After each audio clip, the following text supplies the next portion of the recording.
Hey everyone, welcome back to the channel, and it's a pretty big week for lightsaber collectors here. We had the first official Legacy lightsaber release of the 2025 year, and honestly, it is one that I don't think any of us probably had on our Legacy lightsaber bingo card.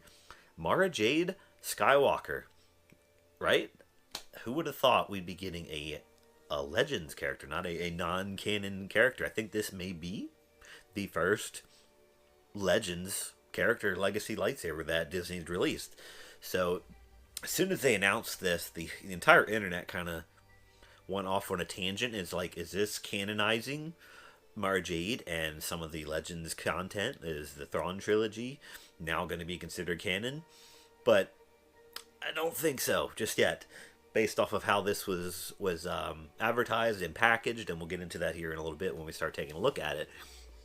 But to kind of go down that route of they're not really canonizing this content yet, or not willing to admit it, is I'm going to give you my experience of how I purchased this item on Saturday from Walt Disney Hollywood Studios, and then kind of explains the non-canon issue, but then a little contradicts itself at the same time. But let me get into it. It was released Hollywood Studios last Saturday. I believe it was March 8th was the date, but I went there first thing in the morning, opened the park, make sure I got one of these. But I immediately went back to Doc Ondar's and Galaxy's Edge, because that's where all the Legacy lightsabers are. So I assumed that's where it's going to be. So I raced all the way back there, but as I'm going into Doc Ondar's, I see people like running out of Doc Ondar's like quickly, and I'm kind of like, well, that's odd. They're running out empty-handed. So like that kind of threw off my my spidey sense, or that something was up. So I walk in there and I'm like, "Do you have the new Mara Jade Legacy lightsaber set?" They say, "No, we did not. It is off planet at Tatooine Traders, which is the shop by Star Tours." Which immediately was like, sweet. I walked all the way down here, and now I got to walk all the way back to the top of the hill. But then in my head, I'm like, okay, that kind of makes sense, because the whole canon, non-canon issue is, if technically, based off the storyline of Galaxy's Edge and Doc Ondar's, he's selling antiquities that are part of the Star Wars canon storyline that have existed in the past. So he's got these relics, and it's a Legends character, so it would basically break the canon, or the storyline and canon of Galaxy's Edge and Doc Ondar's, if he would have a Legends character Legacy lightsaber. It wouldn't make sense. So I'm like, okay, that's why it's not in Doc Ondar's, because it wouldn't make sense for it to be in Doc Ondar's. That's basically kind of admitting that, or acknowledging that Mara Jade is a canon character now, because Doc Ondar literally has her lightsaber. So I went back up the hill, picked it up from Tatooine Traders, out of there. I went back later in the week, I don't say Wednesday, Thursday, I forget what day I went back up there, because I was picking one up from a friend of mine, and I went down to Doc Ondar's, because it was another thing I had to pick up, and they have the Mara Jade lightsaber now in Doc Ondar's. So I'm like, well, which is it now? Because they didn't have it in there, which I assumed it because they were following the canon, or didn't want to break the canon of, the Legends character and Galaxy's Edge, but now they're selling it in Doc Ondar. So I'm really confused at where they lay on this issue of canon and non-canon now, because they refer to this item as a Legends item, lightsaber, as we will take a look at here in a minute. But it's very confusing. I'm not sure if they want to admit it or not, that she's going to be a canon character, maybe, or maybe they're trying to prelude to something coming in the future. Who knows? But that was my experience, and kind of confusion on where it really lies on if she's going to still remain a Legends character, or if they're going to start considering the Thrawn trilogy and Mara Jade a canon character. But I've rambled enough. 4 minutes into this. If you listened to that, thank you for listening. But let's get on to what we are here for. The Mara Jade Legacy lightsaber Legends set. So, classic wooden box. We're so many of these now that it's basically carbon copy of each other, throw on a new paint job, and call it a day. But there you go. Really cool design. I love the Jedi and the Imperial logo. Obviously, Emperor's hand. She was Emperor's side hand man. She worked with Thrawn and Talon Card, and I mean she's got a huge history. It's been years since I've read the Thrawn trilogy, so I'm not like sharp as I should be on all the details, but. Yeah, so she started off with that, and then obviously the whole storyline with Luke and stuff, yada yada. Long story short, Mara Jade Skywalker. That's why and she turns in and becomes a Jedi Knight. But I love the box, love the look, love the Imperial logo, Jedi logo. Nothing really else special about it. Got some Arabic writing, but I already took the look at this before I started filming. You're gonna like this one. But this one does not play music. Like some of the others, this is very similar to the Ren set, the Stellan Geos set, that just has like the buckle latch on the front, and does not play any type of music like some of the more fancier ones. But comes with the comic book. They're big on these comic book sets now. The Ren set, Stellan Geos, and now the Mara Jade. I think that's the only ones that have comic books. I could be wrong there, but there you go, Mara Jade.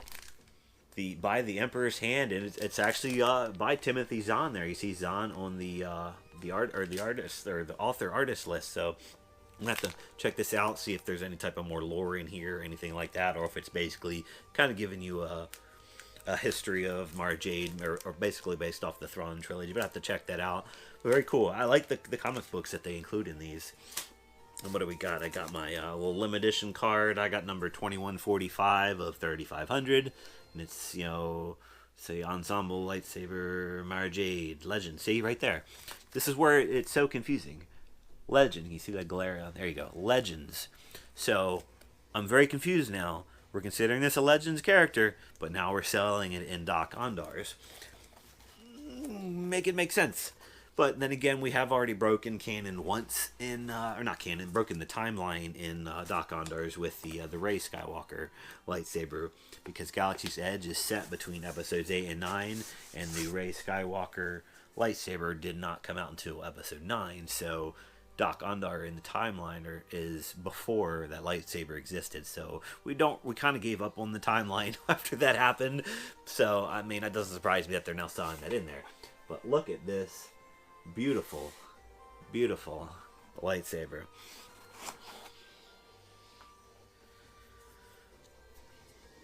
The chrome work, look at it on the grip, all the rivet. I love the rivet design all across the pommel there. It's got the kind of like the rubbery texture like you would see on like the Anakin or the Vader lightsaber on their grip. It's got that little rubbery design up there at the emitter end. It's all metal. Here's our activation switch right there. But this is what I thought was really cool.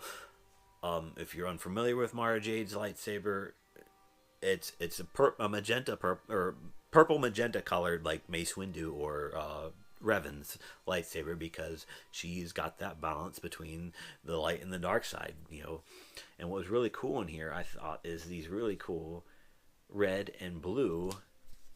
I guess you would call them lights, but I'm assuming that's supposed to represent the kyber crystal inside of it. That it's a balance of the light and the dark, which gives you the purple lightsaber blade, the magenta lightsaber blade. But we've got some other little like buttons here. None of these work.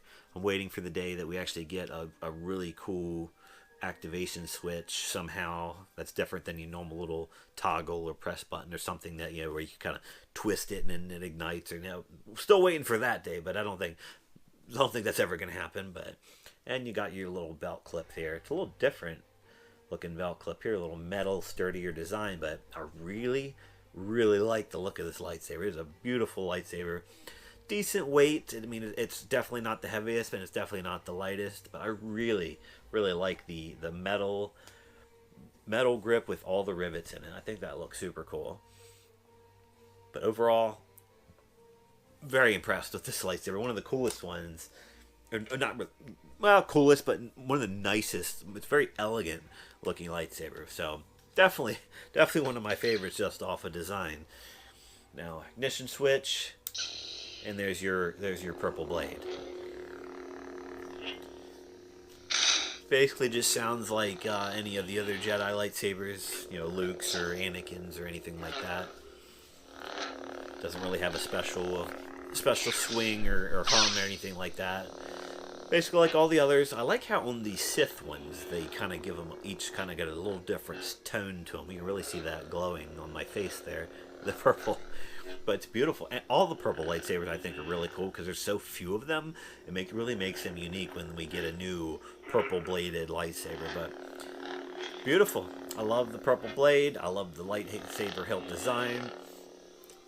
I love that they're dipping into the Legends characters to start bringing them forward, but it raises the question of how far are we going to go with this? Like if we're going to keep dipping into to Legends content, I mean we need to might as well just consider it canon at this point and acknowledge that they should have never uncanonized it in the first place. They've already started with pulling Thrawn, and now we're selling Mara Jade merchandise. So it's like, are we out of ideas on the current characters that we got to dip into the Legends for new content? I mean, I'm all for it. I think the Thrawn trilogy was incredible. It should have been what we got as the sequel trilogy instead of.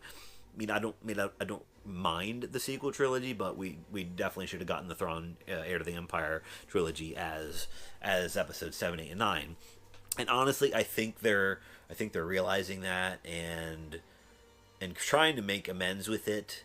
With the Mandalorian and Ahsoka series, with Thrawn and all that. I think they realize that they messed up and that they want to start utilizing some of these characters that are really good characters that are in the Legends. But are we going to see Mara Jade? We got the Mandalorian and Grogu movie coming up. Thrawn has been brought into the picture with the Ahsoka series, so we're in that time frame where Mara Jade is out there. If we're going to pull her into the canon, and maybe that's what this is preluding to.